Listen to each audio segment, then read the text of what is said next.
Buongiorno a tutte e a tutti. In questa terza domenica di Quaresima, per la lettura del Vangelo, ci faremo accompagnare da due nostri amici, Denis, teologo cattolico, e Talita, una pastora protestante. Sono due compagni di lavoro e non di vita e lavorano all'interno del SEBI, che è il Centro Ecumenico per gli Studi Biblici, con sede in Belo Horizonte. Il SEBI è una realtà che si propone di aiutare le persone a leggere la Bibbia tramite la lettura popolare della Bibbia stessa. Buon ascolto e buon cammino di Quaresima. Oi, gente.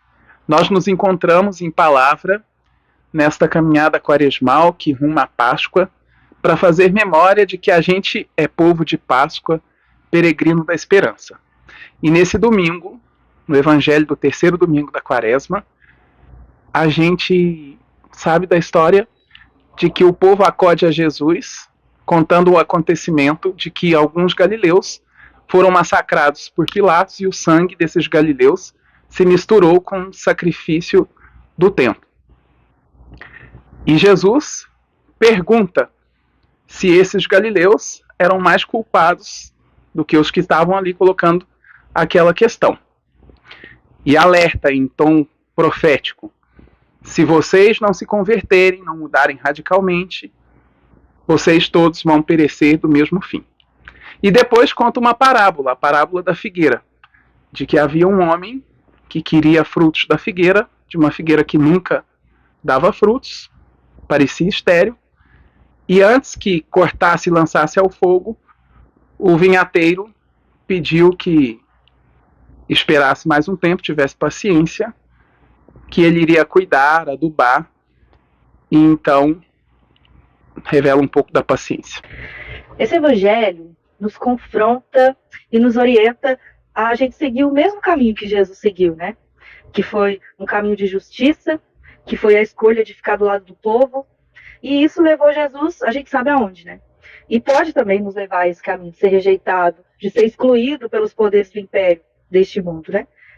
E aí a pergunta sobre a qual as pessoas tinham quem que pecou, né? O povo pergunta para Jesus, quem pecou para que acontecesse essa tragédia, esse genocídio?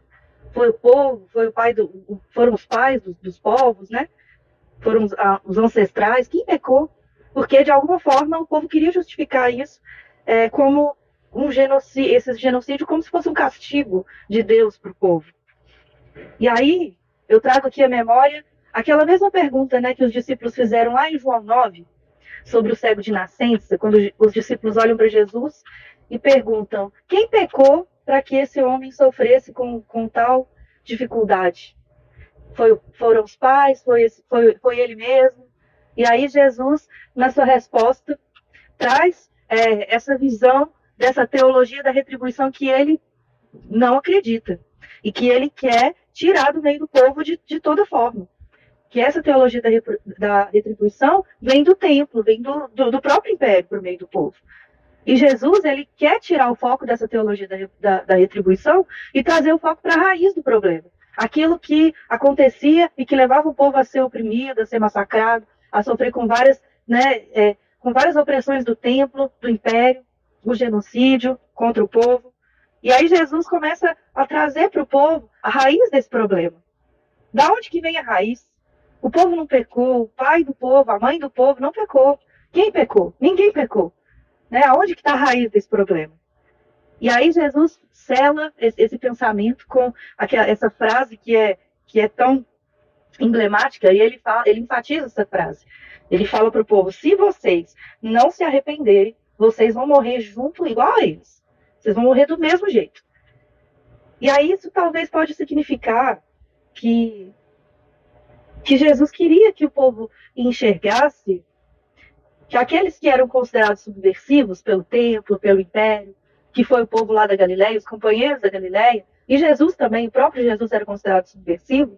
Então esse povo, que era o povo subversivo, detrator da ordem, eles eram os que tinham entendido o que significava a mensagem do arrependimento, que era essa mudança de mentalidade, né? Era parar de pensar da forma como o templo, como o império queria que o povo pensasse, e começar a pensar como o reino de Deus operava. Qual que era a lógica do reino de Deus? E essa lógica era, sim, considerada subversiva para o império, né? Então, quando o povo é chamado a arrependimento, a mudança de direção, isso Jesus estava chamando para que o povo enfrentasse mesmo as injustiças do império, enfrentasse de frente todas essas injustiças. E aí Jesus termina essa conversa com a parábola da figueira estéril, né? Quando ele fala que a figueira estava para ser queimada pelo dono da figueira, e aí chega tem um pedido de misericórdia para que essa figueira não seja queimada, para que se dê outra chance para essa figueira. E isso pode representar que Jesus está nos dizendo que talvez essa seja a nossa última chance de produzir frutos de justiça, produzir frutos que sejam a justiça do reino de Deus.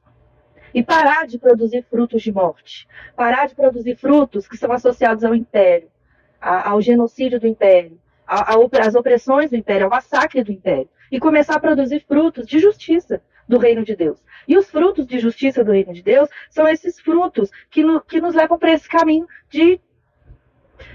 o mesmo caminho que Jesus passou, de trilhar esse caminho por onde Jesus passou. E aí Jesus, pela misericórdia que ele tem por nós, ele pede essa chance para o dono da figueira, né? E fala para a gente que ainda dá tempo da gente se colocar ao lado da justiça, ao lado do povo.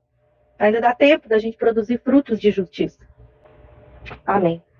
Amém.